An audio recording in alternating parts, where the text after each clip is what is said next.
This is a tour of the shade garden this year next to this birdhouse. And the first thing I want to draw your attention to, other than the beautiful flax here, is my gorgeous, huge elephant ears. They are, that's twice the size of my head, that leaf on the left. It's just, maybe, no, 4 times. I don't know. It's huge.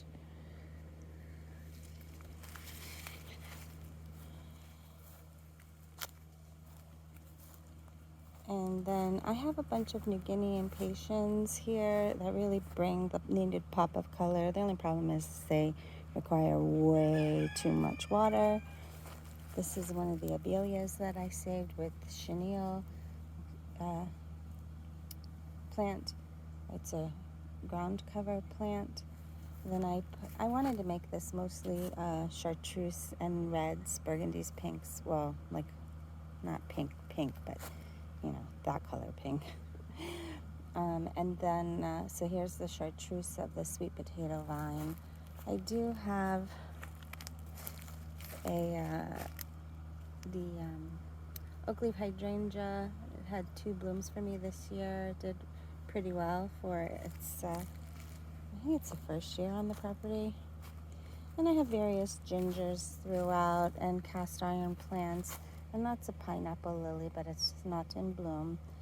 And this looks like grass. It does not belong here. And coleus and different types of lilies. And that's button ginger that is still recovering from being transplanted from the winter.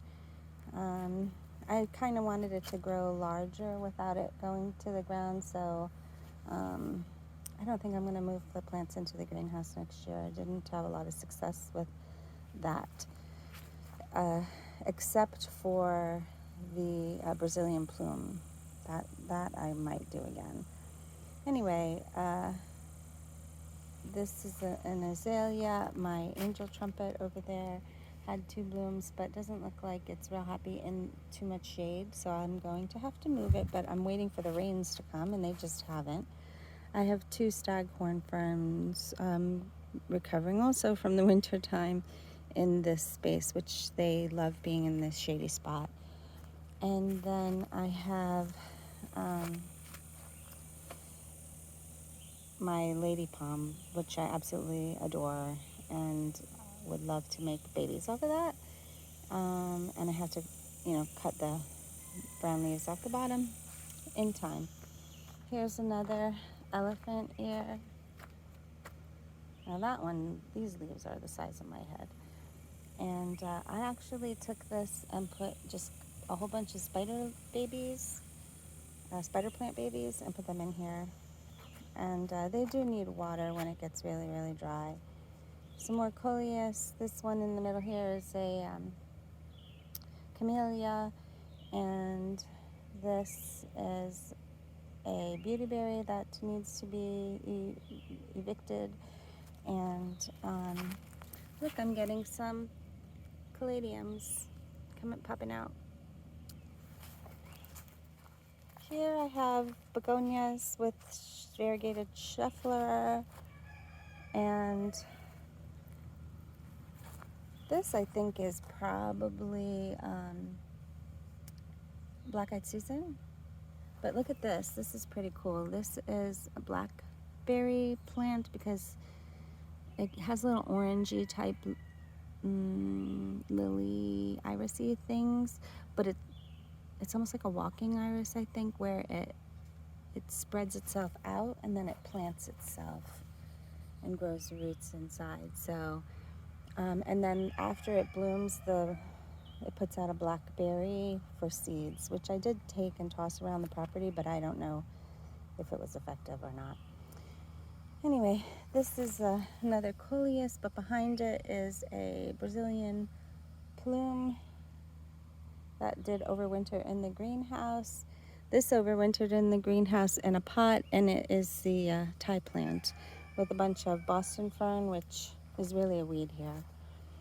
A rubber plant, and this is a new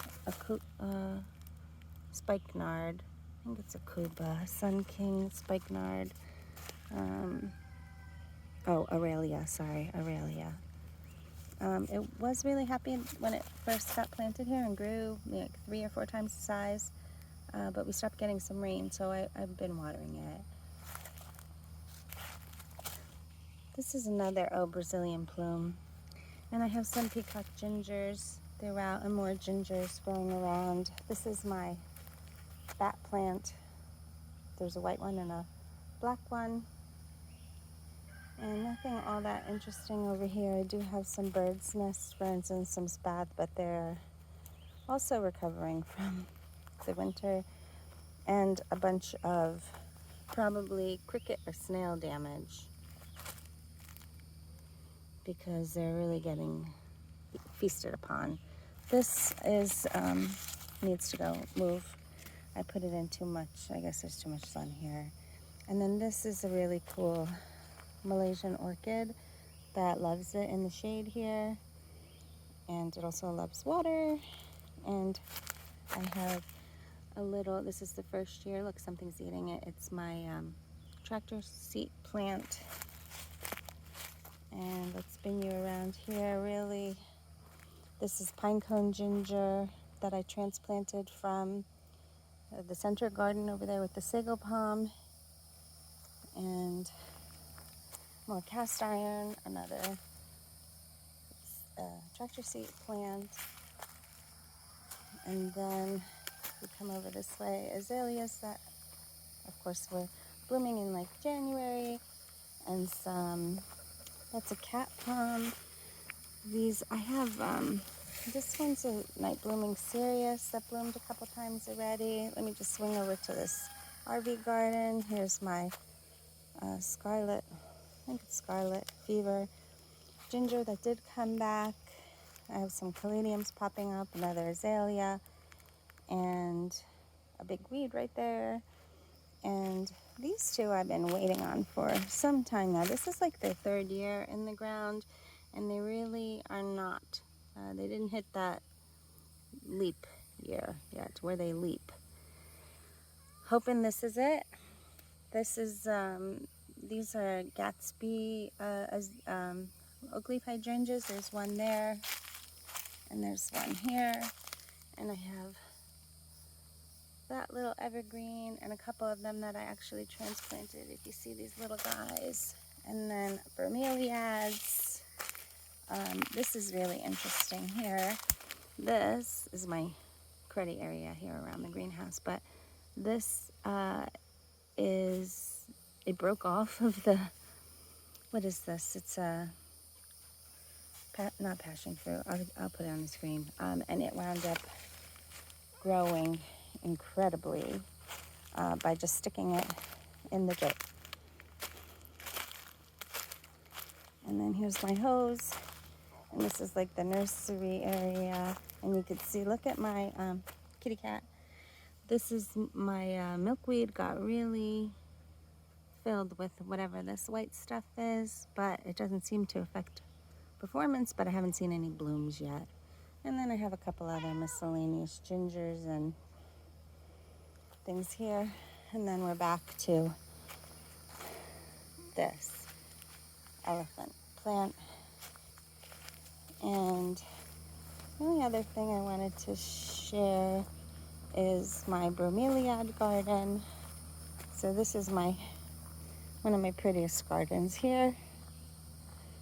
And I'm gonna swing around this way, and you can see I just took all of my bromeliads except the 3 from behind me. This one actually was on clearance and at Lowe's for like $5, so I grabbed it. And you can see this might be a little too sunny for this one, but it did put out a pup. And this is my xerographica that I put out here because some animal was ripping it apart. It was 4 times the size of that, and it was in the tree, and something was ripping it up. So I had to rescue it. I just leave these like this I'm gonna get rid of this abelia, not abelia, Biden's coleus or whatever. And you can see these gorgeous, gorgeous. This is a big one. It really multiplied. Some of these are on their way out. You know, they flower and then they die. And this is a pretty shady area, but I do have pineapples growing in the sunnier spot here. And this is a baby off of the big one. But this baby is having a baby. And that's another bromeliad, like orangeade. And then this, two plants, has two pineapples.